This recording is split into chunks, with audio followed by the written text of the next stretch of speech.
The waiting room clock read 11:47 p.m. when I finally stopped shaking enough to fill out the intake form. Name: Sophia Chen, age 29. Reason for visit: I wrote fell and then crossed it out. Wrote it again. The pen trembled in my grip. My left hand was too swollen to hold anything.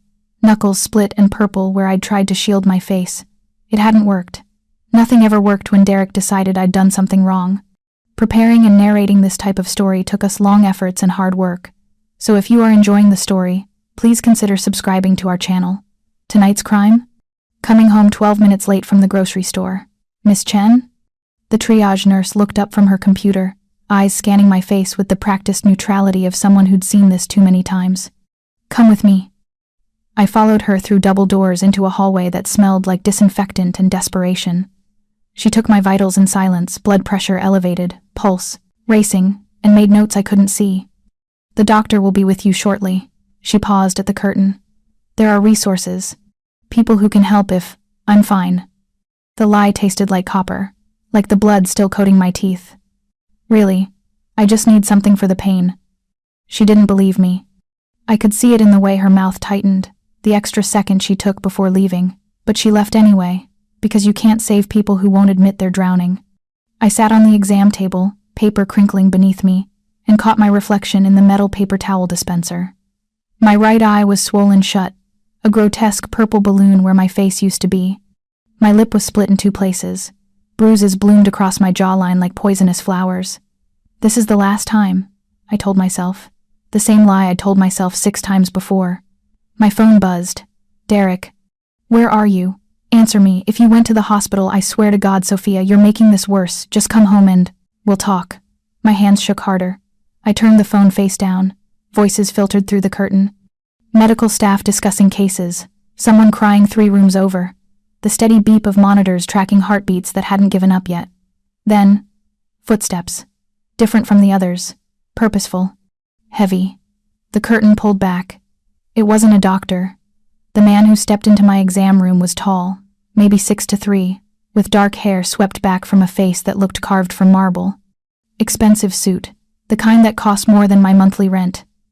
Dark eyes that cataloged every injury on my face in 3 seconds flat. Behind him, a second man, older, built like a wall, with silver threading through his black hair. Wrong room, I managed, voice rough from screaming earlier. Doctor hasn't come yet. I'm not a doctor. His accent was faint, Italian maybe, smoothed by years in New York. My name is Dante Moretti. This is my associate, Victor. The second man nodded once but didn't speak. I don't know you. My heart hammered against my damaged ribs. You need to leave.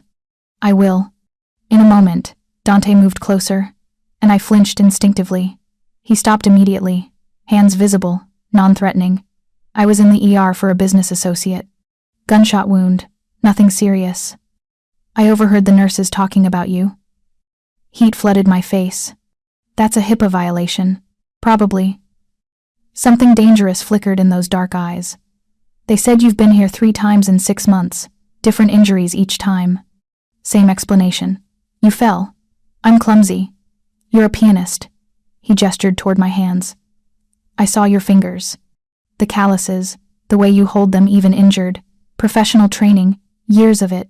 People with that kind of muscle memory and spatial awareness don't fall downstairs repeatedly. I stared at him. How did you... I notice things. He pulled a business card from his jacket pocket, set it on the exam table beside me. That's my personal number. Not my office. Not an assistant. Me directly. Why would I need your number? Because whoever did this to you will do it again. His voice was quiet, factual, devastating. And next time, you might not make it to the hospital. You don't know anything about my life.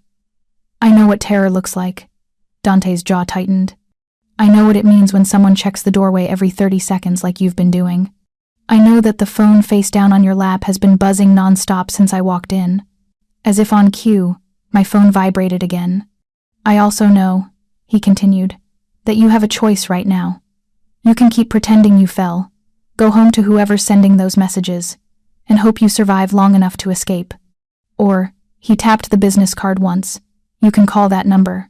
Today, Tomorrow, 3 weeks from now, doesn't matter, someone will answer. And I will help you disappear. Disappear? I almost laughed. What are you? Some kind of witness protection program? Something like that. Who are you really? Someone who understands that sometimes the legal system fails people who need help most. His eyes held mine. And someone with the resources to solve problems the police can't or won't touch. The implications settled over me like ice water. I'm talking about giving you a way out. The specifics of how are less important than whether you're ready to take it. I don't even know you. No. But you know whoever did this to you. You know whether they'll stop. You know whether you're safe going home tonight. He moved toward the curtain, Victor following. Keep the card. Throw it away. Your choice. But if you change your mind, call. Day or night. Someone will come. They were gone before I could respond, disappearing into the controlled chaos of the ER like they'd never been there at all. I picked up the card with shaking fingers. Plain white cardstock. A phone number in black ink. Nothing else. No name, no company, no explanation. My phone buzzed again. I'm sorry, baby. Please come home. I'll do better, I promise. Just answer me. The same cycle. The same promises. Derek would cry, beg forgiveness, be sweet for exactly 4 days before his temper erupted again, each time a little worse. Each time I made it to the hospital, the nurse's expressions got a little more concerned. Next time, you might not make it to the hospital. I tucked the card into my bra, the only place Derek wouldn't find it if he searched me later. The doctor finally arrived, young, exhausted, kind. He examined my injuries with gentle efficiency. 2 cracked ribs, severe bruising, possible minor concussion. He recommended a CT scan, offered referrals to domestic violence resources, wrote prescriptions for pain medication. I accepted everything numbly and left the hospital at 2:37 a.m. with discharge papers I'd throw away before going home. The subway was nearly empty. I sat in the corner seat, watching my reflection in the dark windows, a ghost of the woman I used to be, before Derek, before I'd convinced myself his jealousy meant he loved me, before I'd isolated myself from friends and family because it was easier than explaining the bruises. My phone had finally stopped buzzing. That was somehow worse than the constant messages. It meant Derek was either passed out drunk or planning something. I got off at my stop and climbed the stairs slowly, each step agony on my damaged ribs. Our apartment building looked the same as always. Brick facade, broken intercom, the smell of garbage from the dumpster behind the building, home, or what passed for it. I stood outside for 5 minutes, hand on the door, trying to find the courage to go inside. The card pressed against my skin like a secret, like a promise, like a trap. You can call that number. Could I? Did I dare? What would happen if I did? Who was Dante Moretti really? What would helping me disappear actually cost? And what would happen if I didn't? Call? How many more times could I survive Derek's fists before one of those ER visits became permanent? I pulled out my phone. Derek had sent 17 more messages while I was in the subway. Where are you? This is ridiculous. Fine, don't answer. See what happens when you get home.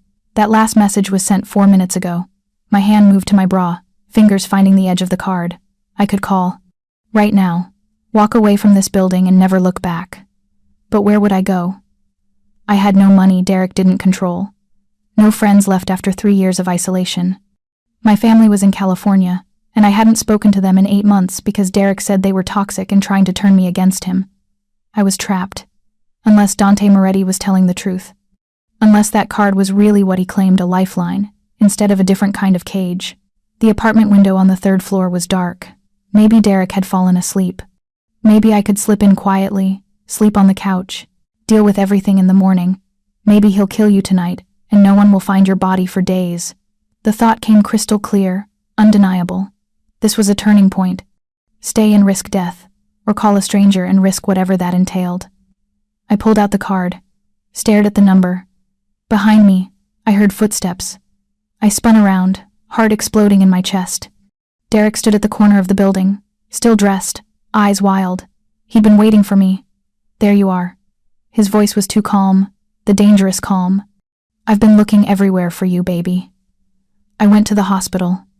My voice came out steady somehow. You needed to embarrass me.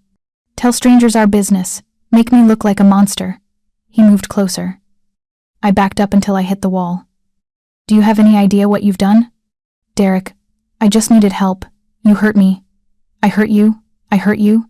His hand shot out, grabbed my throat. Not squeezing, just holding. A warning. You made me do that. Coming home late, not answering your phone, probably fucking someone else. I wasn't. I couldn't finish. His grip tightened.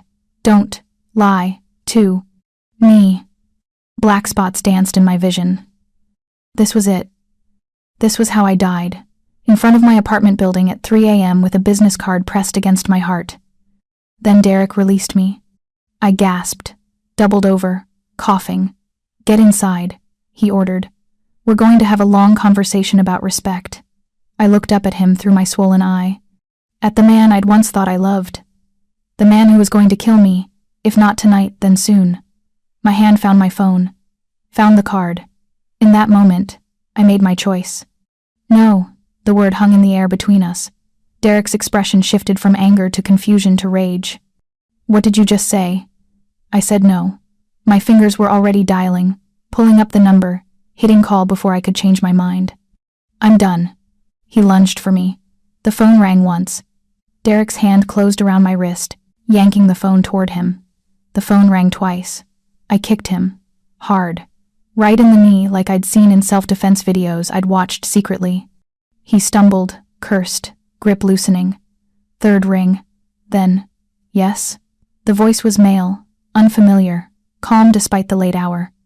Dante Moretti gave me this number. I gasped out, running now, Derek shouting behind me. He said to call if I needed help. I need help. Please. Location. Not a question. A demand. I gave him the address. The cross streets. He's following me. Get somewhere public. Lit. Stay on the phone. Help is 3 minutes away. I ran toward the 24-hour bodega on the corner. Phone clutched to my ear. Derek's footsteps pounding behind me. I burst through the bodega door. The clerk looked up, startled. Derek appeared in the doorway, breathing hard, face twisted with fury. But he stopped. Public space. Witnesses. Cameras. Sophia, he said, voice dripping false sweetness. Come on, let's go home and talk about this. No, you're being crazy. Stay where you are. The voice on the phone commanded. I see you on the bodega camera. Black SUV is pulling up now. Through the window, I watched a sleek black vehicle stop at the curb. 2 men got out. One was Victor, Dante's associate from the hospital. The other I didn't recognize, younger, broad-shouldered, moving with predatory grace. They walked into the bodega. Derek saw them and his confident mask cracked. Who the fuck? Miss Chen. Victor's voice was gravelly, authoritative. We're here to escort you to safety. This man won't follow you. The hell I won't. Derek started toward me. Victor moved faster. One hand on Derek's chest, stopping him cold. I wouldn't. You can't stop me from talking to my girlfriend. Ex-girlfriend, I said. The word felt like liberation. I'm done, Derek. It's over. His face went purple. You think you can just leave? You think some hired thugs scare me? I will find you, Sophia. I will make you regret. The younger man moved. Smooth, efficient. He whispered something in Derek's ear that I couldn't hear. Whatever it was made Derek go pale. We understand each other? The man asked pleasantly. Derek nodded, eyes wide. Good. Miss Chen, please come with us. I walked out of that bodega on shaking legs. Walked past Derek, who stood frozen, all his rage turned to fear. Got into the back seat of the SUV. Victor climbed in beside me. The other man took the driver's seat. As we pulled away, I looked back once. Derek stood on the sidewalk, phone to his ear, watching us disappear. I just made either the best or worst decision of my life. Only time would tell which. The SUV moved through Manhattan like a shark through dark water smooth. Purposeful, unstoppable. I sat rigidly in the back seat, every muscle tensed, watching streetlights blur past while my brain tried to catch up with what I'd just done. I'd left Derek. Actually left. After 3 years of promises to myself that never materialized, I'd finally done it. With the help of complete strangers who might be worse than what I was running from. Where are we going? My voice came out hoarse from Derek's hands on my throat. Somewhere safe. Victor didn't look at me, his eyes scanning the streets constantly. Mr. Moretti is waiting. At 3 in the morning? Mr. Moretti doesn't sleep much. The driver glanced at me in the rearview mirror. He was younger than Victor, maybe early 30s, with sharp features and dark eyes that missed nothing. I'm Marco, by the way. We weren't properly introduced. Sophia, we know. He said it kindly, but it still sent ice down my spine. How much did they know? How long had they been watching? My phone buzzed. I looked down at the screen. Derek. You made a huge mistake, Derek. Those men can't protect you forever, Derek. I will find you, Derek. And when I do, Victor plucked the phone from my hands before I could read the rest. He powered it down, removed the SIM card with practiced efficiency, and dropped both pieces into a metal box under his seat. Hey, that phone is how he'll track you. Victor's tone was matter of fact. You'll get a new one. Clean. Untraceable. I need to call my sister. My family. Tomorrow. After you've slept. After Mr.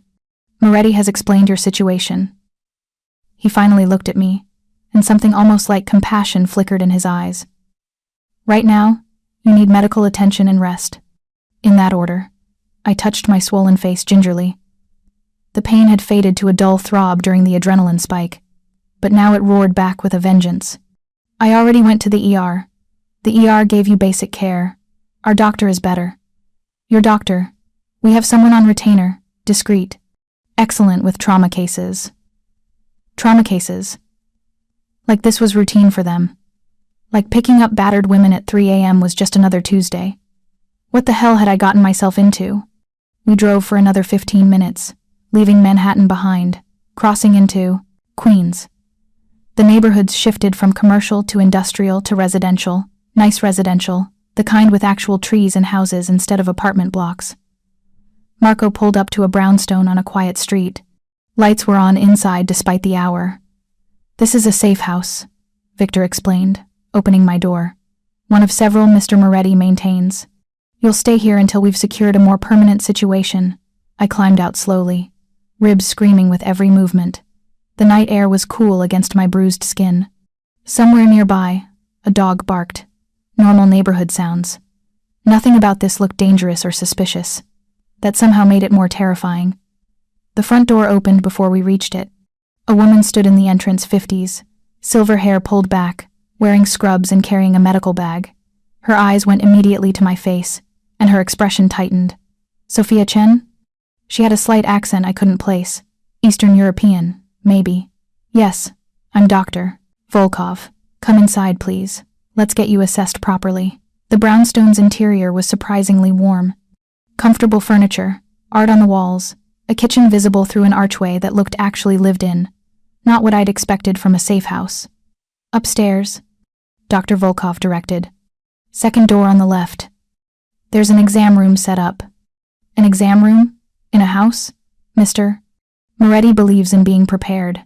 She started up the stairs, expecting me to follow. Victor, tell him we've arrived. The exam room looked like something from a private medical clinic. Proper exam table, cabinets full of supplies, equipment I recognized from the ER. Someone had invested serious money in this setup. Dr. Volkov was thorough and gentle. She examined my ribs with careful fingers, took my temperature and blood pressure, checked my pupil responses. The ER doctor mentioned a possible concussion, I said. Mild one, yes. Your pupils are reactive but slightly uneven. She made notes on a lay tablet. The ribs are badly bruised but not broken. The ER got that wrong. You'll need to rest them for at least 2 weeks. No heavy lifting, no strenuous activity. She photographed my injuries from multiple angles. I wanted to ask why, but I already knew. Documentation. Evidence. In case it was ever needed. How long have you been in this relationship? She asked, cleaning the cut on my lip. 3 years. And tonight wasn't the first time he hurt you. Not a question. I answered anyway. No, it's been escalating for about 18 months. Why didn't you leave sooner? The question I'd asked myself 1,000 times. Fear, money, shame, take your pick. Dr. Volkov nodded, understanding in her eyes. I volunteered at a women's shelter in Moscow for 15 years. I've heard every reason, and they're all valid. Leaving is the hardest part. You did it. That takes courage. I had help. Most people do. There's no shame in that either. She finished with my lip and moved to examining my hands. These bruises on your knuckles, defensive wounds? I tried to block my face. Good instinct. Kept him from doing more damage to your eyes. She wrapped my left hand in a compression bandage. You're a pianist, yes? I jerked back. How did you... Mr. Moretti mentioned it. Also, I can see the calluses. I have similar ones. I played violin as a girl. She smiled slightly. Don't worry. He hasn't been stalking you. He's just observant.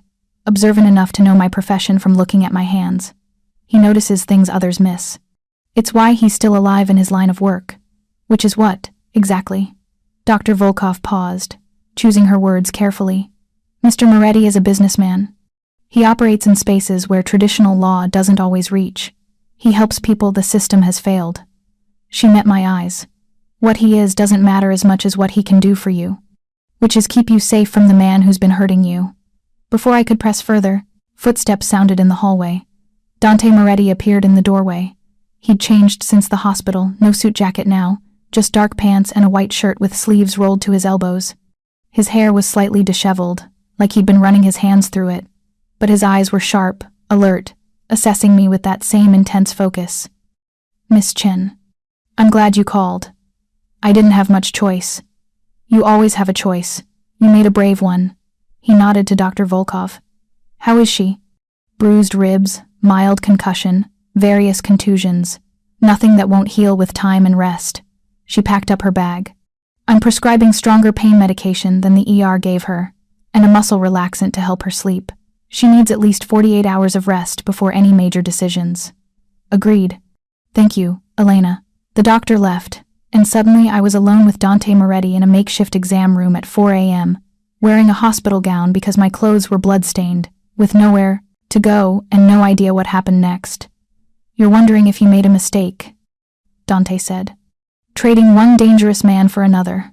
The thought crossed my mind. Fair. He pulled up a chair and sat, putting himself at my eye level instead of looming over me.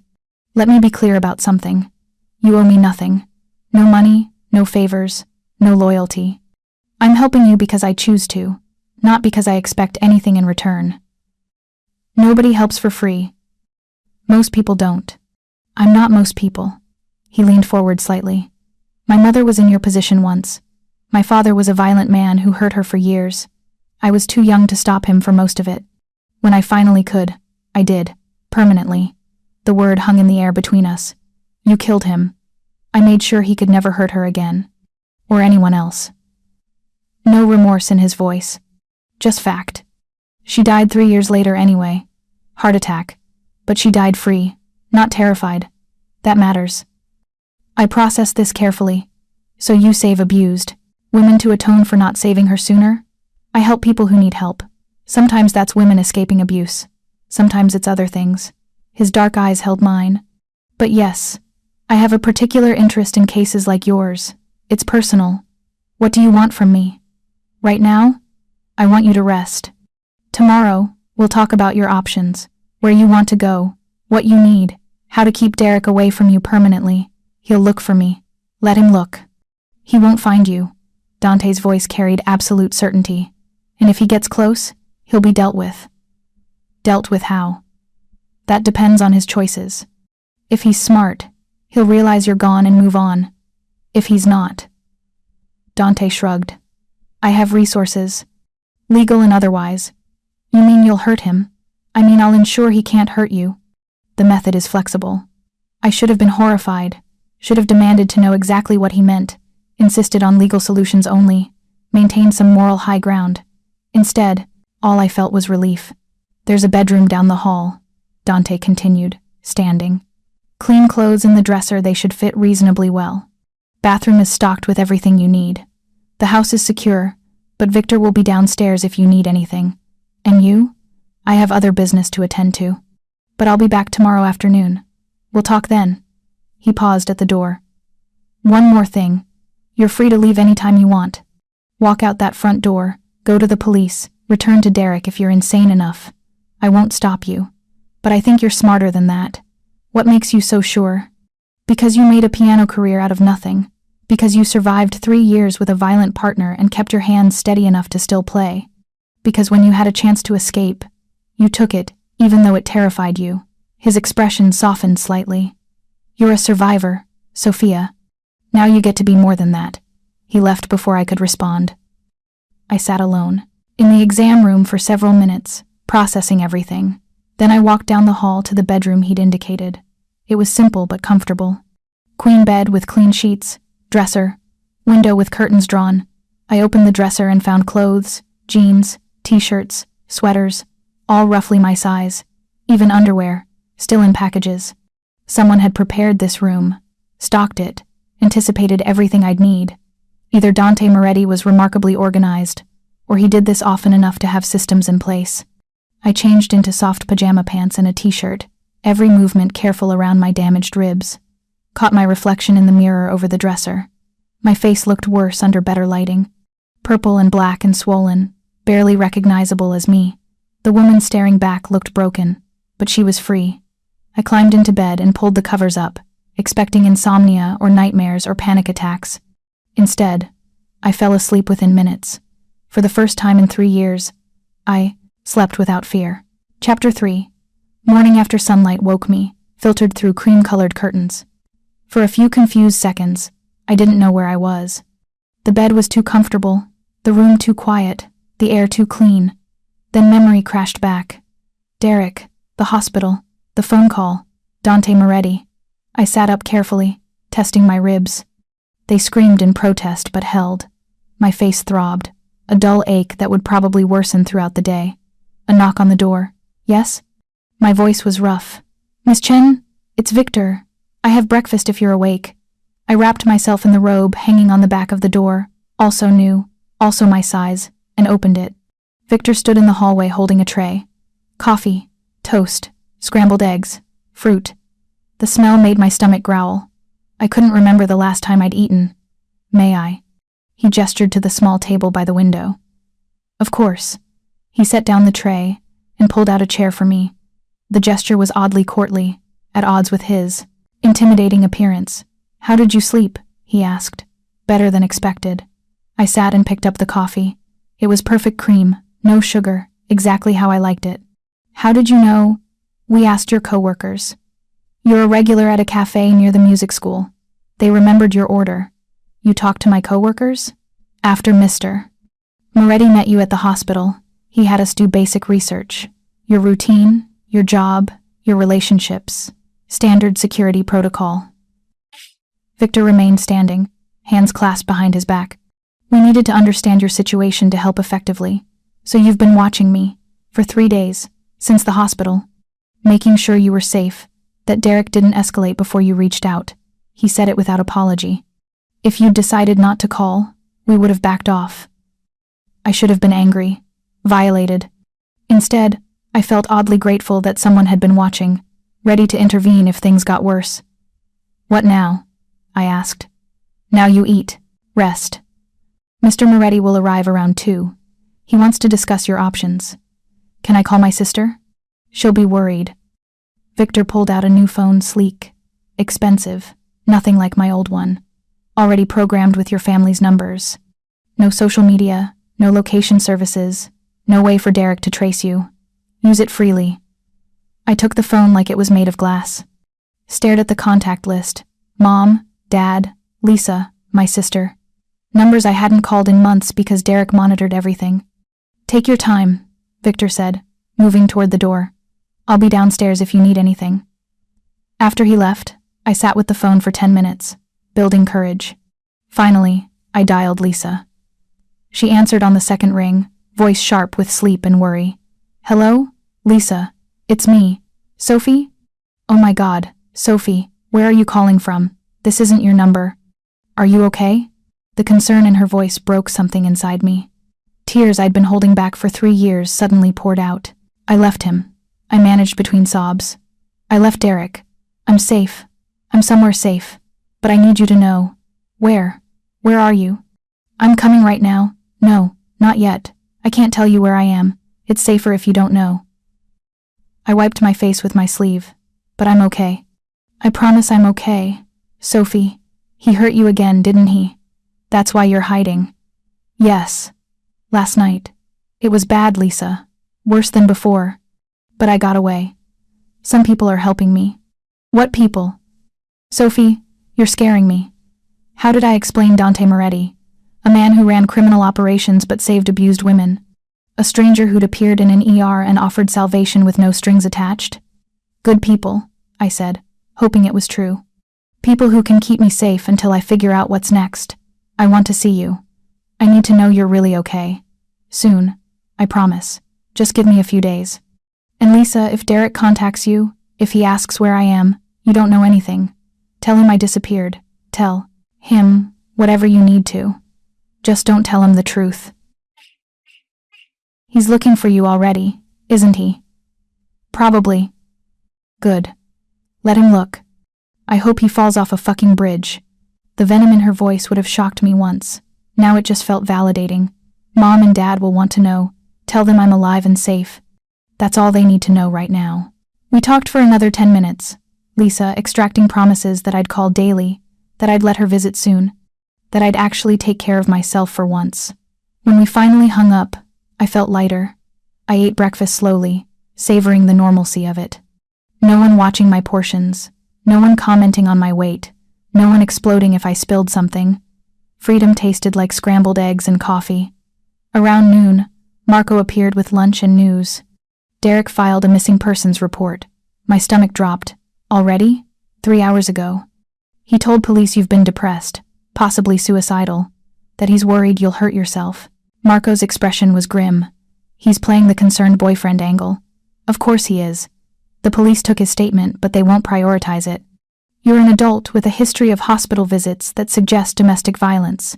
They'll assume you left voluntarily, which you did. Will they look for me? Casually. But they won't find you. This house isn't registered to Mr. Moretti, and your phone is untraceable. As far as any database knows, you vanished. I processed this. Derek won't give up that easily. We're aware, which is why you need to stay here until we've implemented additional security measures. What kind of measures? That's what you'll discuss with Mr. Moretti this afternoon. Dante arrived at exactly 2 p.m., dressed in a charcoal suit that probably cost more than I made in a month. He carried a leather portfolio, and the kind of confidence that came from always knowing he was the most dangerous person in any room. Miss Chen, you look better. The swelling's gone down. I'd checked in the mirror, still bruised, still battered, but less like I'd been hit by a truck. And call me Sophia. Miss Chen makes me feel like I'm in trouble. All right, Sophia. He settled into the chair across from me, opening the portfolio. Let's talk about your future. That's optimistic. Assuming I have one. You do. We just need to decide what it looks like. He pulled out several documents. Option 1. We relocate you. New city, new identity, new life. Derek never finds you because officially, Sophia Chen no longer exists. My breath caught. You can do that? I can do many things. The question is whether you want to. New identity means leaving everything behind. Your family, your career, anyone who knew you before. It's effective but extreme. What's option 2? We establish legal protections. Restraining orders, police reports, building a case against Derek that makes it dangerous for him to come near you. It's slower, messier, requires you to engage with the system. But you keep your life. The system that ignored me for 3 years, with proper legal representation which I'll provide, it works better. I know several lawyers who specialize in domestic violence cases. They're excellent. He paused. There's also option 3, which is, we handle Derek directly. Make it clear that touching you means consequences he won't survive. Most abusers are cowards. When faced with real danger, they back down. And if he doesn't? Dante's expression didn't change. Then he learns the hard way that some people shouldn't be threatened. I understood what he wasn't saying. What happened to people who didn't back down from Dante Moretti? You'd kill him if necessary. I'd remove him as a threat. The specific method would depend on his choices. He leaned forward. But let me be clear, I prefer not to kill when other options exist. Death is permanent and creates its own complications. I'd rather Derek spend the next decade, terrified every time he sees a shadow, knowing that if he comes near you, he disappears. That's still violence. Yes. But violence you didn't ask for, didn't cause, and aren't responsible for. His eyes held mine. You spent 3 years being hurt. However we handle Derek, that's on me. Not you. You just get to live your life. The offer was seductive, terrifying, possibly insane. I need time to think. Take all the time you need. But understand every day you wait is another day Derek is out there, looking for you, getting angrier. The longer this drags on, the more dangerous it becomes. How long do I have? A week, maybe 2. After that, he'll start getting creative. Checking your usual spots, talking to your friends and family, hiring someone to track you down. We can stay ahead of him, but it's easier if we act decisively now. I stood, walked to the window. The street below looked peaceful. Suburban, safe. Nothing like the chaos I'd left behind. Can I ask you something? I said without turning around. Of course. Why do you really do this? It can't just be about your mother. Silence. Then footsteps as Dante moved to stand beside me. When I was 16, I watched my father beat my mother so badly she stopped breathing. I performed CPR until the ambulance came. Saved her life. His voice was flat, emotionless. She begged me not to call the police. Said it would make things worse. I listened to her. 3 months later, he killed her anyway. I turned to look at him. His face was perfectly controlled, but something haunted lived in his eyes. I blamed myself for years. If I'd called the police, if I'd done more, if I'd killed him when I had the chance. He stopped, jaw working. Eventually I realized I was 16 and terrified and did what I thought was right. But I swore that if I ever had power, real power, I'd use it to stop men like my father. So this is redemption. This is prevention. I can't save my mother, but I can save others. That matters. I believed him. Maybe I was naive. Maybe I was desperate. But I believed that under the expensive suits and criminal connections, Dante Moretti genuinely wanted to help. Option 3, I said. Handle Derek directly, but I want rules. What kind of rules? No killing unless absolutely necessary. Try scaring him first. And I want to know what you do know keeping me in the dark about how you handle him. Dante considered this. The first rule I can agree to. The second is harder. Some things are better left unknown. This is my life. My choice. I need to know what I'm authorizing. Even if it gives you nightmares? I've already had 3 years of nightmares. At least these ones I'll have chosen. Something shifted in his expression. Respect, maybe, or recognition. All right, you'll know everything. But Sophia, understand once I start this, there's no stopping it. Once we engage with Derek this way, it ends one way or another. I understand. And you're certain? Because there are other options. I'm certain. I was surprised by how steady my voice was. He hurt me for 3 years. He was going to kill me eventually. I want him to understand what fear feels like. I want him to spend every day looking over his shoulder the way I did. And if he doesn't learn, if he keeps coming...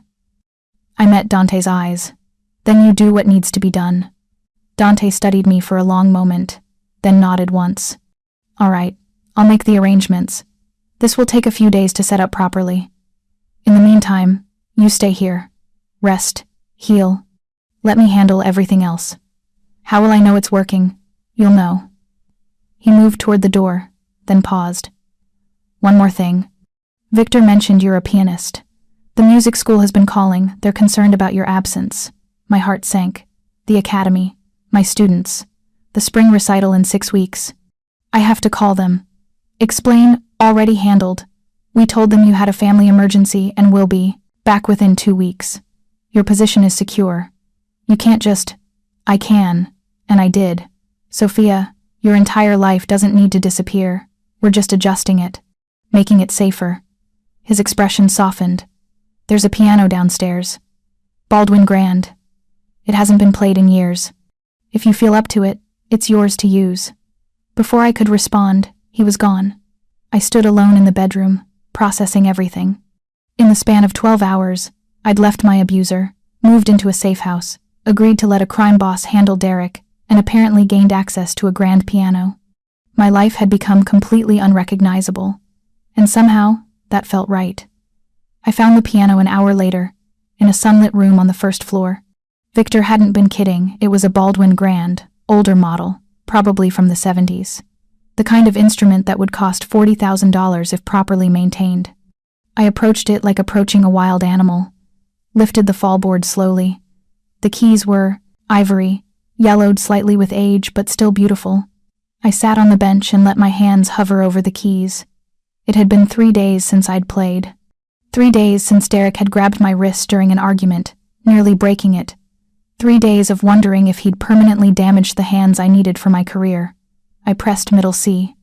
The note rang out clear and true, filling the room. Relief flooded through me. My hands still worked. I started with scales. C major, A minor, building muscle memory, reminding my fingers what they knew. The movement hurt my bruised knuckles, protested. My wrapped hand was stiff, but it was manageable pain. Healing pain. Then I moved to pieces. Chopin nocturnes, Debussy preludes, things I'd memorized so deeply I could play them unconscious. The music poured out of me like 3 years of trapped emotions finding release. Every note was anger or grief, or fear or hope. Every phrase was freedom. I don't know how long I played. Time disappeared the way it always did when I lost myself in music. The afternoon sun shifted across the floor, shadows lengthened, and still my hands moved across the keys. When I finally stopped, Victor was standing in the doorway. "That was beautiful," he said quietly. "Thank you. How long have you been there?" 20 minutes. Didn't want to interrupt. He stepped into the room. "Mr. Moretti said you were good. He didn't say you were that good. I teach at the Riverside Academy. Mostly children, some adults. The normalcy of talking about my job felt surreal. I also perform sometimes. Small venues. Nothing major. You should perform in major venues. That's the dream. But it's expensive to break into that world. You need connections, money, for promotional materials, time to practice, that I don't have when I'm teaching full-time." I stopped. "Sorry. You probably don't care about the economics of classical music. I care about talented people being held back by circumstances." Victor moved to examine the piano. This belonged to Mr. Moretti's mother. She was a concert pianist before she married his father. That explained the quality of the instrument. He said she died 15 years ago. He's kept the piano maintained but never had it played. Said it felt wrong, having it sit silent. Victor ran his hand along the polished wood. "I think she'd be happy knowing someone's using it again. I'll take good care of it. I know you will." That night, I ate dinner with Victor and Marco. Real dinner. At a table, with conversation that wasn't laced with tension or fear. Marco told terrible jokes. Victor shared stories about growing up in Brooklyn. They treated me like a person, not a victim or a burden. It was the most normal I'd felt in years. After dinner, I returned to my room and found a laptop on the desk. A note beside it in strong, slanted handwriting. "For music, composition, or research. Secure internet connection. Use it freely. D. M." I opened the laptop and found it. Already set up with music notation, software, streaming services, research databases. Everything I'd need. Dante Moretti was thorough, thoughtful, dangerous, and he was helping me in ways I was only beginning to understand. I pulled up a blank composition file and started working on a piece I'd been thinking about for months. Something dark and complex, building from minor to major, chaos resolving into order.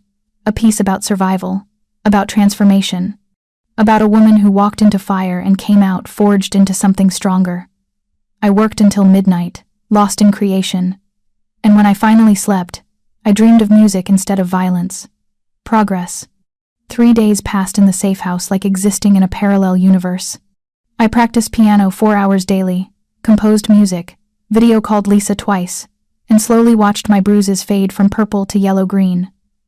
Derek called my sister 17 times. My parents, 12. He showed up at the music academy twice, asking about me with what my colleague described as barely controlled rage, masked as concern. Victor showed me the security footage. Derek pacing outside the academy, jaw clenched, fists opening and closing. Looking for something to hit. "He's escalating," Victor observed. That was always going to happen. I watched Derek slam his car door so hard the vehicle shook. He doesn't handle rejection well. Most abusers don't, which is why Mr. Moretti is moving the timeline up. Meaning tonight, Derek learns what happens when he threatens the wrong person. My stomach tightened. What's the plan? Mr. Moretti will explain when he arrives. Dante showed up at 6 p.m., dressed more casually than I'd seen him, dark jeans, black sweater, leather jacket. He looked less like a businessman and more like what he actually was, someone dangerous. "Walk with me," he said. We went to the backyard, small but private, enclosed by a high fence. Early spring flowers were starting to bloom. Normal suburban garden. The cognitive dissonance was staggering. "Derek's been busy," Dante began. "Filed a missing persons report, hired a private investigator, contacted everyone in your phone. He's also been posting on social media about his mentally unstable girlfriend who disappeared during a breakdown." Rage flashed through me. "He's trying to make me look crazy. Standard abuser playbook. Discredit the victim. Paint himself as the hero trying to save you." Dante's expression was grim. "The PI he hired is incompetent, but Derek's also making threats. Told your sister that when he finds you, you'll regret embarrassing him." "He threatened Lisa?" "Not directly, but the implication was clear." Dante pulled out his phone, showed me a recording. Derek's voice, leaving a voicemail. "Tell Sophie she's making this worse. Tell her I just want to talk. But if she doesn't come home soon, I can't be responsible for what happens." The words were carefully chosen, threatening without being explicitly threatening, the way Derek always operated, right up to the line without crossing it. "I want him stopped," I said quietly. "Whatever it takes." "You sure?" "Because once we start, we finish. I'm sure." Dante nodded slowly. "All right. Here's what's going to happen. Tonight, Derek will receive a visit. 3 of my people will have a conversation with him about his behavior. They'll make it very clear that you're under protection now, and that any further attempts to find you or threaten your family will have severe consequences. Will they hurt him? They'll scare him. Hurt his pride more than his body, though he may acquire some bruises in the process of understanding his situation." Dante's tone was matter of fact. "The goal is to make him realize he's in over his head, that the woman he's been abusing has connections he can't fight, and if he doesn't back down, then we escalate. But most men like Derek fold when confronted by actual danger. He's a bully, and bullies are cowards. I want to be there." The words surprised me as much as they seemed to surprise Dante. "Absolutely not. It's my life, my choice. You said I'd know everything. Knowing and witnessing are different. Sophia, what's going to happen tonight isn't pleasant. It's not something you need to see. Maybe it's something I need to do." I met his eyes. 3 years, Dante. 3 years of being afraid, being hurt, being made to feel small and powerless. I want to see him afraid for once. I want him to know I'm not his victim anymore." Dante studied me for a long moment. "You understand what you're asking? You want to watch your ex-boyfriend get terrorized. I want to watch him learn what fear feels like." "Yes, and you think you can handle that?" "I handled 3 years of being his punching bag. I can handle this." Another long pause. Then, "All right, but you stay in the car. You don't interfere, you don't speak, you just observe. And if at any point you want to leave, we leave." "Agreed?" "Agreed." We left at 10 p.m. Dante drove this time a different SUV, black and anonymous. Marco and 2 other men I didn't recognize followed in a second vehicle. "Derek's at a bar in Hell's Kitchen," Dante explained as we crossed into Manhattan. "The Brass Monkey. He's been drinking there every night since you left. Gets drunk, gets mean, complains to anyone who'll listen about his crazy bitch girlfriend. Charming. He leaves around midnight, walks 3 blocks to his apartment. That's when we'll intercept him. In public? On a service street behind a warehouse. No cameras. Minimal foot traffic. We've scouted it thoroughly." My heart hammered against my healing ribs. What if someone sees? They won't. And if they do, they'll have the good sense to keep walking. We parked in an alley with a clear view of the route Derek would take. From here, I could see the bar entrance. At 11:47, Derek stumbled out, clearly drunk, phone pressed to his ear. "Don't care if. It's late. I want updates daily. You're supposed to be finding her." He kicked a trash can, sent it clattering. "She can't just disappear. Someone's hiding her, and I want to know who. The PI, presumably." Derek ended the call and started walking, weaving slightly, muttering to himself. Marco's voice crackled through Dante's earpiece. "We're in position. Copy. Wait for my signal." We watched Derek turn down the service street. The moment he was out of sight from the main road, Dante spoke into his phone. Now. 3 men materialized from the shadows. Marco and 2 others, moving with coordinated precision. They boxed Derek in before he realized what was happening. Derek spun around, startled. What the fuck? Marco moved first. One hand on Derek's chest, shoving him back against the brick wall. Derek Martinez. We need to have a conversation. Get the fuck off me. Derek swung wildly. Marco caught his wrist, twisted it, and Derek yelped in pain. The same move Derek had used. On me 100 times. Bad choice, Marco said calmly. He nodded to the others, who grabbed Derek's arms, holding him in place. Let's try this again. We're here about Sophia Chen. Derek's face went pale, then red with rage. Where is she? What did you do with her? Miss Chen is safe. That's all you need to know. She's my girlfriend. No. Marco's voice cut like a blade. She's not. She left you. Filed no contact intentions. You should have accepted that. I don't know who the fuck you think you are. I'm someone you don't want to piss off. Marco pulled out his phone, showed Derek something I couldn't see. That's surveillance footage from your apartment. Every room, every angle. We've been watching you for 4 days. We know your routine, your habits, where you sleep, when you're vulnerable. Derek's confident mask cracked. You can't. That's illegal. So is assault, domestic violence, stalking, making terrorist threats. Marco pocketed the phone. You've been a busy boy, Derek. And you're about to learn why that was a mistake. From the car, I watched it unfold with strange detachment. This man who'd terrorized me was now terrified himself, pinned against a wall, facing men who didn't care about his excuses or his rage. One of Dante's associates, tall, built like a boxer, leaned in close to Derek. You like hurting women? Let's see how you handle someone who hits back. He punched Derek in the stomach. Not hard enough to cause serious damage, but hard enough that Derek doubled over, gasping. That's for the 2 cracked ribs you gave Sophia, the man said conversationally. Another punch. Derek's head snapped back. That's for the black eye. I should have felt sick, should have been horrified, should have wanted to stop this. Instead, I felt nothing but cold satisfaction. Dante glanced at me. Still okay? Yes. He nodded and returned his attention to the scene. Marco grabbed Derek's face, forcing eye contact. Here's how this works. You forget. Sophia Chen exists. You don't call her family. You don't go to her workplace. You don't hire investigators. You don't post about her online. She's gone from your life completely. Understood? Derek spat blood. Fuck you. Wrong answer. The boxer hit him again. Derek crumpled, held up only by the men gripping his arms. Let me be clearer, Marco said. The people protecting Sophia Chen are not the police. We're not bound by laws or procedures or constitutional rights. We're bound by loyalty to her and a strong dislike of men who hurt women. If you continue trying to find her, we'll know, and we'll come back.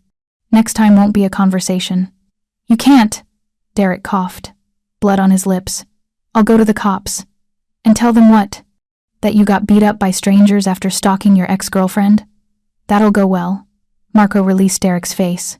But sure, go to the cops. File a report. Watch how seriously they take it when we provide them with evidence of your domestic violence. Charges, the hospital records, the photographs. Derek's eyes widened. You can't have. We have everything.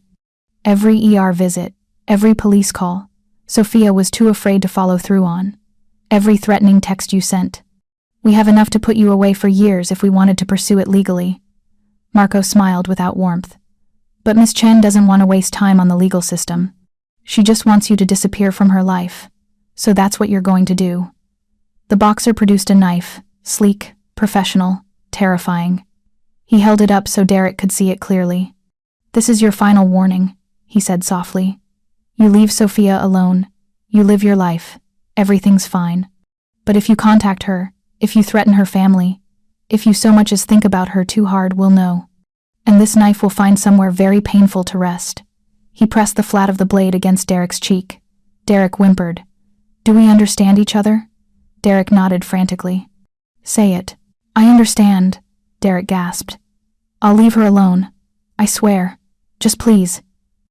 Marco stepped back, and his associates released Derek. Derek collapsed onto the pavement, curling in on himself. "Good talk," Marco said. He dropped a business card on Derek's chest.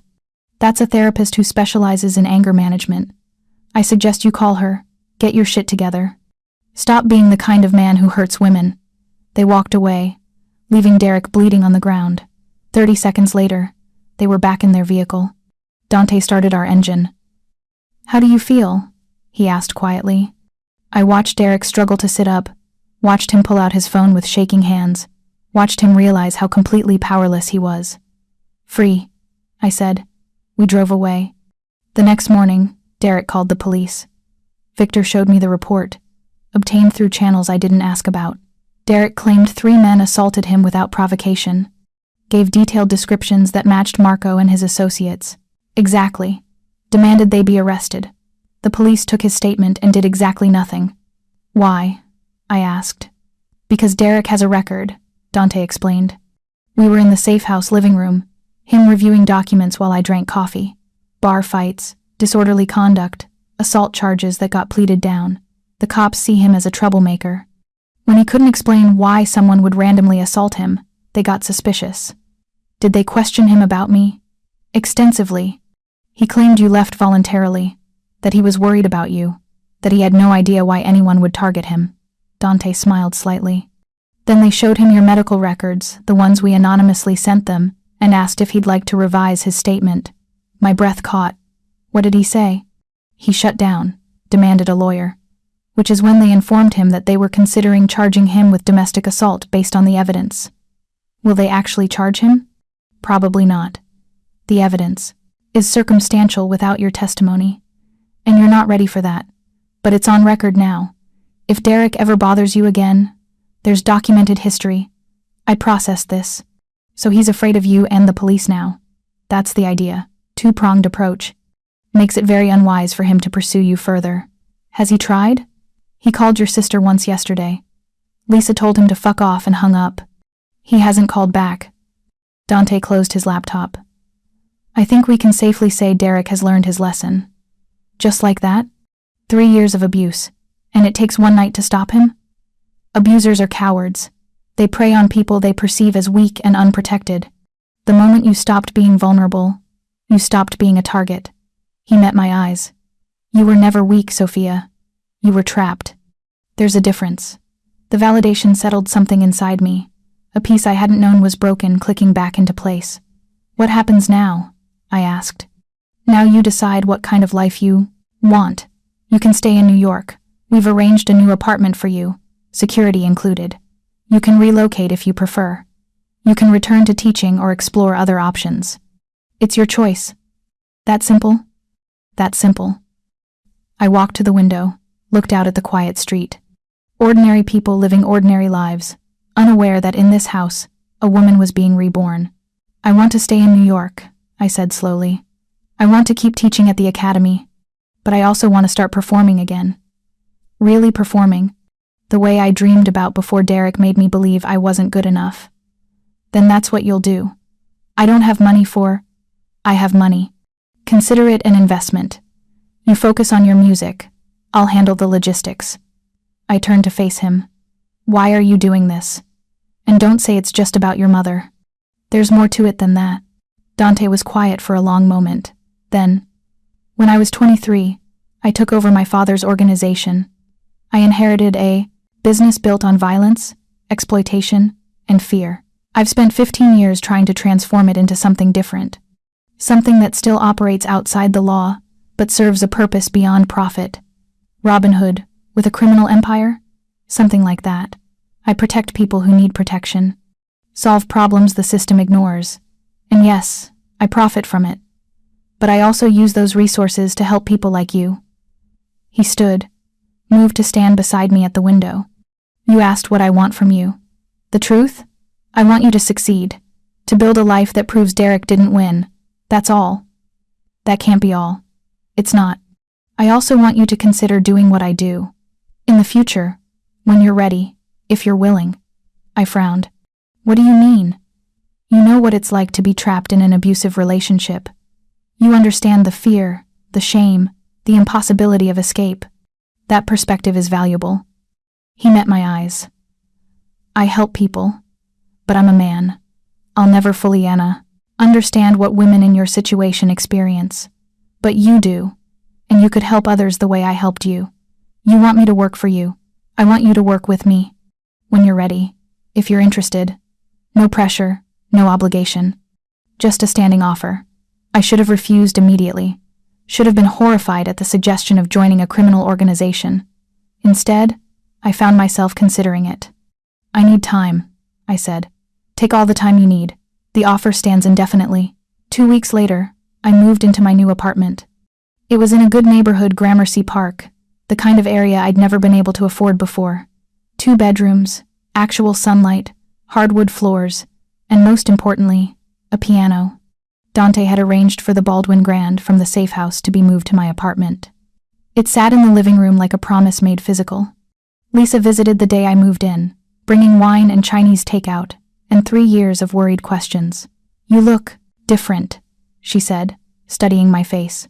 The bruises had faded completely, leaving only memories. Good, different. Stronger. I feel stronger. Who are these people helping you? Really? I'd known this conversation was coming. Had rehearsed various explanations. In the end, I went with honesty. People who operate outside the law to help people the system fails. They scared Derek badly enough that he'll never bother me again. Did they hurt him?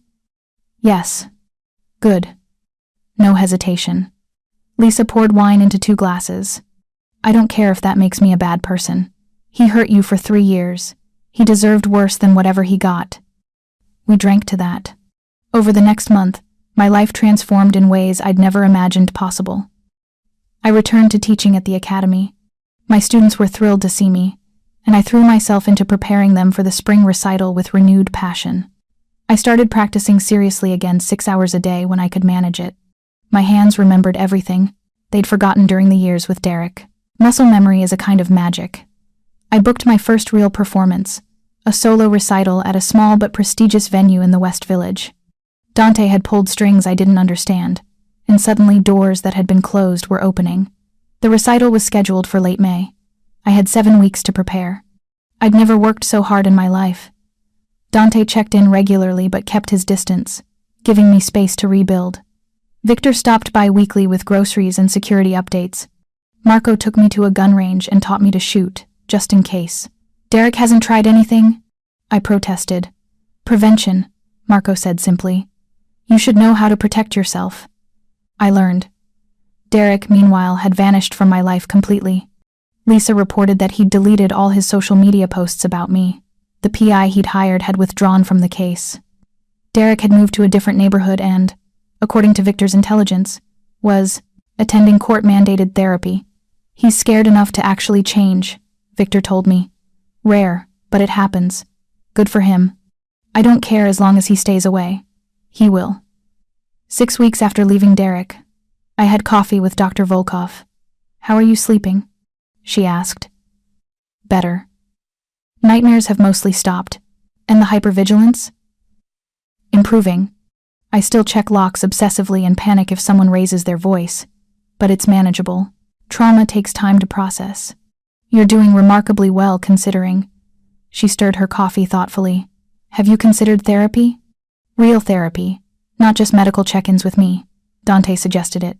Set up appointments with someone who specializes in domestic violence survivors. Have you gone? Twice so far. It's hard, talking about it. Admitting how bad it was. But necessary. You can't just bury 3 years of abuse and expect to be fine. I know.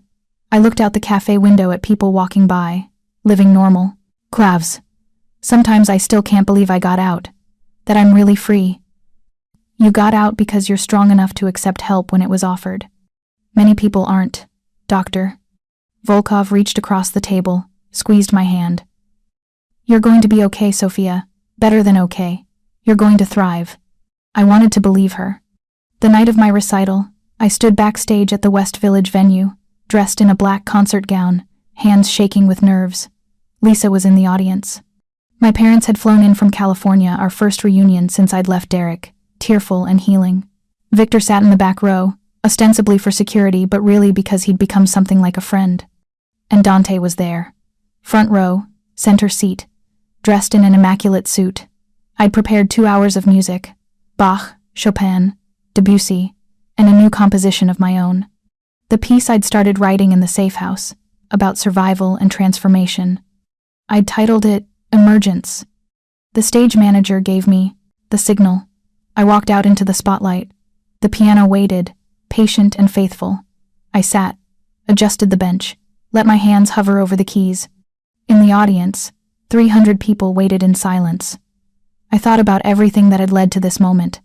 Derek's fists, the ER at midnight, Dante's business card, the choice I'd made in front of my apartment building, the scary and exhilarating weeks that followed. I thought about the woman I'd been broken, terrified, convinced she deserved the pain, and the woman I was now scarred but whole, afraid but fighting, learning to believe in her own worth. I pressed the keys. Music poured out, Bach's complexity giving way to Chopin's emotional depths, Debussy's impressionistic beauty dissolving into the dark, complicated landscape of my own composition. I played like my life depended on it, because in a way, it did. This performance was proof that Derek hadn't destroyed me, that I'd survived, and become something more than a victim. The music swelled, crashed, resolved, pain transforming into power, chaos finding order, darkness blooming into light. When I played the final chord, silence hung in the air for 3 heartbeats. Then applause, thunderous, sustained, genuine. I stood, bowed, felt tears streaming down my face. In the front row, Dante was smiling, actually smiling, rare and real and proud. I'd done it. The reception after was overwhelming. Critics wanted interviews. A talent agent handed me her card. 3 venues inquired about booking future performances. My life was changing. Again. But this time on my terms. Dante found me during a quiet moment, champagne in hand. "You were extraordinary," he said simply. "Thank you. For everything. The venue, the piano, the apartment. I provided opportunities. You provided the talent and courage. Don't undersell yourself. Still, I couldn't have done this without you." "Yes, you could have. Just would have taken longer." He paused. "Have you thought about my offer? Working together?" I had, constantly. The idea of helping other women escape their Dereks, using my experience and resources to provide the kind of salvation Dante had given me. "I'm interested," I said carefully, "but I need to understand exactly what it would involve. What you do, how you do it, the risks." "Fair. Come to my office next week. I'll show you everything. Then you can decide. Just like that. Just like that. Sophia, I told you from the beginning, no pressure, no obligation. If you decide this isn't for you, nothing changes. You keep the apartment, the piano, the security. Your life is yours. You're too generous. I'm selfish. I want talented, compassionate people working with me. You qualify on both counts." He raised his glass. "To new beginnings." I clinked my glass against his. "To survival. To more than survival. To thriving." We drank to that. 1 week later, I went to Dante's office. It was in a nondescript building in Midtown, the kind that could house anything from accounting firms to tech startups. His suite was on the 14th floor, elegant but understated. "Victor, let me in. He's expecting you. Go on back." Dante's office was surprisingly normal. Desk, computer, bookshelves, art on the walls. No weapons visible, no obvious signs of criminal enterprise. It could have belonged to any successful businessman. "Sophia, please, sit." Dante gestured to a leather chair across from his desk. "Can I get you anything? Coffee? Water?" "I'm fine, just nervous." "Understandable. Let me start by showing you what I actually do. Not the criminal empire you're imagining, but the reality." For the next 2 hours, he walked me through his operation. Yes, there were traditional criminal elements, gambling, some controlled substances, financial services that skirted legal boundaries. But the bulk of his work was what he called alternative problem solving, finding people who'd disappeared, protecting witnesses the system couldn't help, providing security for those threatened by individuals or organizations beyond police reach, and, frequently, helping people escape domestic violence situations. "We've helped 43 women in the past 5 years, Dante explained, showing me redacted case files. Provided housing, security, legal assistance, job placement, success rate of 92%, only 3 ever return to their abusers. And the ones who don't escape? The abusers? We make it very clear that continuing their behavior has consequences. Most back down. Some require more intensive persuasion.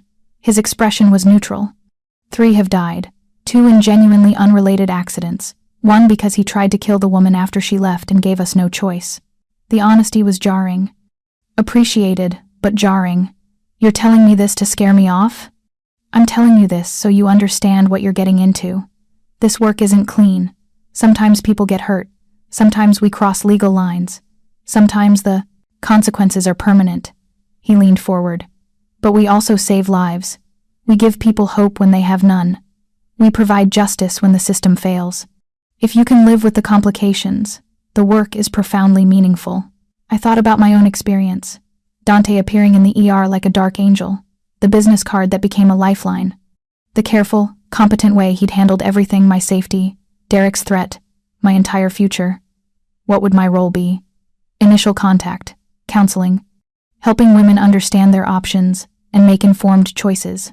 You'd work with Dr. Volkov on medical and psychological aspects, with our legal team on official documentation, with security on protection plans.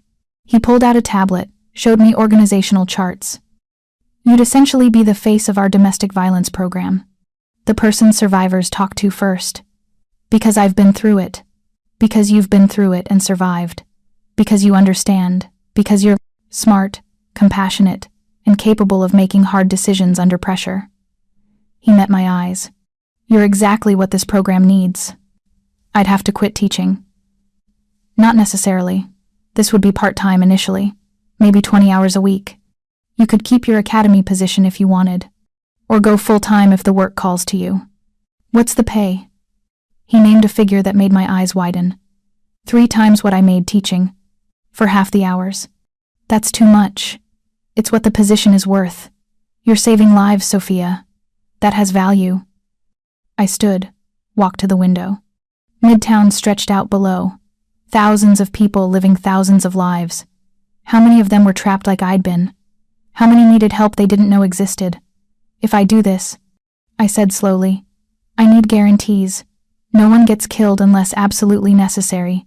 We try legal solutions first whenever possible. And I have veto power on cases if I think we're crossing a line. I can pull the plug. Agreed on. The first 2. The third is trickier. Some situations require quick decisions. But I'll add you to case review. If you object to something, we discuss it thoroughly before proceeding. And if we disagree, then we find a compromise. I'm not a tyrant, Sophia. I value expertise and moral guidance. You'd be helping me be better at this. I turned to face him. One more condition. Derek stays off limits. If he violates the terms, you handle it without consulting me. I can't be objective there. Already planned for. You'd never work a case involving anyone you know personally. Conflict of interest. He stood, extended his hand. So, do we have a deal? I looked at his hand, thought about the past 2 months, thought about the woman I'd been and the woman I was becoming, thought about all the other women out there, right now, living my nightmare and seeing no escape. I shook his hand. We have a deal. The call came at 1 p.m. on a Tuesday. I was at home, practicing for an upcoming concert, when my work phone rang. The secure line only 3 people had the number to. This is Sophia. Miss Chen? My name is Jennifer. I got your number from a nurse at Mount Sinai. She said you help people like me. I closed the piano fallboard gently, gave her my full attention. Tell me what's happening, Jennifer. She did. 26 years old. Boyfriend of 4 years. Escalating violence. Tonight he'd put her in the hospital with a concussion and broken wrist. I'm scared to go home, she whispered. But I have nowhere else to go. No money, no family nearby, no friends who understand. Jennifer, listen to me. You have somewhere to go. We can help you. Right now, tonight, if you're ready. How? I don't even know you. 6 months ago, I was exactly where you are. Hurt, scared, trapped. Someone offered me a way out. I took it. Now I'm offering you the same thing. I pulled up her file on my laptop. Victor had already started the preliminary work. I can have someone at the hospital in 20 minutes. They'll bring you somewhere safe. We'll handle everything else. Housing, security, legal support, whatever you need. This sounds too good to be true. I know. I thought the same thing. But it's real, Jennifer. I promise you, it's real. I softened my voice. You don't have to decide right now. But if you want help, if you're ready to leave, we're here. Just say the word. Silence on the other end. I could hear her breathing, the hospital sounds in the background, the weight of her decision hanging between us. Then, okay. Yes. Please help me. We're on our way. I hung up and immediately called Victor. Pickup needed at Mount Sinai. Female, 26, domestic violence. Boyfriend might show up looking for her. I'll send Marco and 2 others. ETA 15 minutes. Thanks. I'll meet them at the safehouse. You don't have to. I know. But I want to. She needs to see someone who's been there. An hour later, I stood in the same safehouse where I'd stayed 6 months ago. Jennifer sat on the couch, wrapped in a blanket, holding tea with shaking hands. Dr. Volkov was examining her injuries in the other room. Thank you, Jennifer whispered. I didn't think I'd ever get away. You did. You're safe now. I sat beside her, careful not to crowd her space. What happens next is up to you. We'll explain all your options tomorrow. Tonight, you just need to rest. What about Greg? He'll look for me. Let him look. He won't find you. And if he tries too hard, he'll learn that you're not alone anymore. I met her eyes. That's the thing about abusers, Jennifer. They're only dangerous when they think you're defenseless. Once you have protection, once they realize there are consequences, they usually back down. Did yours? Eventually. After some persuasion. I smiled slightly. The important thing is, I'm free. I have a life I love, and soon, you will too. She started crying then. Not sad, tears relieved. Tears. The kind that came when you finally stopped holding everything together and let yourself break because you knew someone would help you put the pieces back together. I held her hand and let her cry. When Dr. Volkov finished the examination, I helped Jennifer to the bedroom, the same room where I'd slept that first night, the same safe space that had been the beginning of my new life. Get some rest, I said. Tomorrow we'll figure everything out, but tonight just know you're safe, you're protected, and you're not alone. Thank you, she whispered again. I left her there and went downstairs where Dante was waiting. How is she? He asked. Scared, hurt, but alive. That's what matters. You did good work tonight. We did good work. I accepted the coffee Marco handed me. This is the 9th case I've worked this month. It never gets easier, seeing what these women go through. No, but it gets more meaningful. Knowing you can help. Yeah. I sipped the coffee. I have a concert next week. Carnegie Hall. Never thought I'd make it there. You earned it. I know. But I also know I wouldn't have gotten the chance without you. Without all of this. I gestured around us. So thank you. For saving me. For giving me purpose. For showing me I could be more than a victim. You were always more than a victim. You just needed the space to remember that. Maybe. Or maybe we became who we were supposed to be when we finally had the freedom to choose. I finished my coffee and headed home. To my apartment with its view of Gramercy Park. To my piano waiting in the living room. To my life complicated, unexpected, mine. I'd walked into fire and come out forged into something stronger. I'd been broken and remade myself from the fragments. I'd survived, and now I was helping others do the same. 6 months ago, I'd been a woman trapped in a nightmare, wondering if I'd ever escape. Now I was free, and I used that freedom to light the way for others still trapped in the dark. It wasn't the life I'd planned. It was better. Preparing and narrating this type of story took us long efforts and hard work. So if you are enjoying the story, please consider subscribing to our channel.